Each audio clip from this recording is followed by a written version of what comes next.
দুবাইয়ে অনুষ্ঠিত জমকালো গ্লোব সকার অ্যাওয়ার্ডস নাইটের সকল আলো নিজের দিকে কেড়ে নিলেন ওসমান দেমবেলে। বর্ষসেরা পুরুষ খেলোয়াড়ের পুরস্কার জিতলেন পিএসজির ফরাসি তারকা।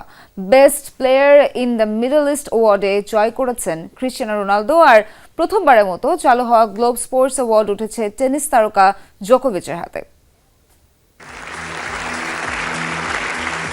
আলো ঝলমলে দুবাই, যেখানে বর্তমান ফুটবল বিশ্বে সেরাদের ভিড়ে রাতটি নিজের করে নিলেন ওসমান দেমবেলে।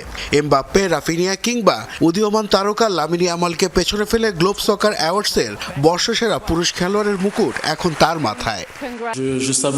ব্যালন ডি'অরের পর এই সম্মান পাওয়া আমার জন্য অবিশ্বাস্য। এমন ট্রফিগুলো জিততে পেরে আমি বেশ আনন্দিত। আমি আমার ক্লাব এবং সতীর্থদের ধন্যবাদ দিতে চাই, যাদের ছাড়া এই অর্জন সম্ভব ছিল না। সেই সাথে আমার পুরো পরিবারকে জানাই ধন্যবাদ।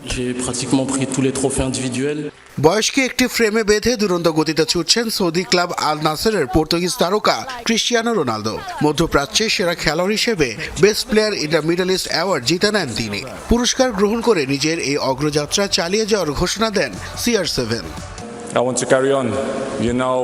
আমি আমার লক্ষ্য সম্পর্কে জানি এবং তা চালিয়ে যেতে চাই। আরও ট্রফি জিততে চাই আমি। যদি ইনজুরি সমস্যা বাধা হয়ে না দাঁড়ায়, তাহলে ইনশাল্লাহ সর্বোচ্চটা অর্জনে লক্ষ্য থাকবে আমার।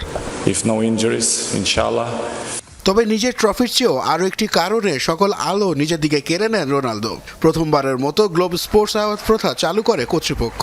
আর CR7-এর হাত থেকে সেই ট্রফি গ্রহণ করে মঞ্চ আলোকিত করেন 24 বার গ্র্যান্ড স্ল্যাম জয়ী নোভাক জোকোভিচ।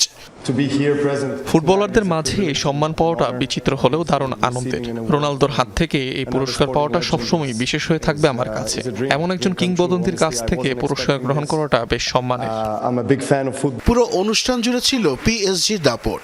বর্ষসেরা ক্লাব থেকে শুরু করে সেরা সভাপতি ও সেরা মিডফিল্ডার সবই গেছে ফরাসি জায়ান্টদের ঝুলিতে। অন্যদিকে 3টি পুরস্কার জিতে নিজের প্রতিভার জানান দিয়েছেন বার্সেলোনা তারকা লামিন ইয়ামাল। নাসিফ শুভ, যমুনা স্পোর্টস।